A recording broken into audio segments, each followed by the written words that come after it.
కావేరీ జలాల వివాదం మరోసారి కర్ణాటక, తమిళనాడు రాష్ట్రాల మధ్య ఉద్రిక్తతను పెంచింది. తమిళనాడుకు రోజుకు 3,500 క్యూసెక్కుల నీటిని విడుదల చేయాలని కావేరీ జల నియంత్రణ కమిటీ కీలక ఆదేశాలు జారీ చేసింది. అలా 15 రోజుల పాటు రోజుకు 3,500 క్యూసెక్కుల నీటిని విడుదల చేయాలని సూచించింది.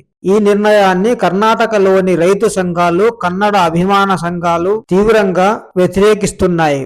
ఇక్కడ నిరసనకారుల మాట ఒక్కటే, మా రాష్ట్రానికి నీళ్లు లేవు, ఇప్పుడు తమిళనాడుకు ఎలా ఇస్తాం?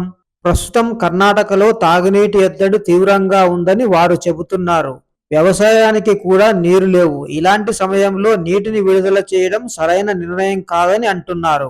బెంగళూరులో కర్ణాటక రక్షణ వేదికతో పాటు పలు కన్నడ సంఘాలు పెద్ద ఎత్తున నిరసన చేపట్టాయి. మల్లేశ్వరంలోని కువెంపు విగ్రహం వద్ద కార్యకర్తలు ఖాళీ కుండలు మోసుకొని నిరసన వ్యక్తం చేశారు. దీంతో పోలీసులు భారీగా మోహరించి పలువురు నిరసనకారులను అదుపులోకి తీసుకున్నారు.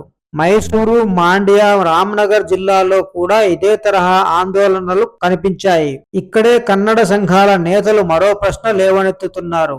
రోజుకు 3,500 క్యూసెక్కుల చొప్పున 15 రోజుల పాటు నీరు వదిలితే మొత్తం దాదాపు 4.5 టీఎంసీల నీరు ఇవ్వాల్సి వస్తుందని చెబుతున్నారు. డ్యాములో నీటి నిల్వలు తక్కువగా ఉన్నప్పుడు అంత నీటిని ఎలా విడుదల చేస్తామని ప్రశ్నిస్తున్నారు. ఇదే సమయంలో కర్ణాటక బీజేపీ రాష్ట్ర అధ్యక్షుడు బివై విజయేంద్ర కూడా కాంగ్రెస్ ప్రభుత్వంపై విమర్శలు చేశారు.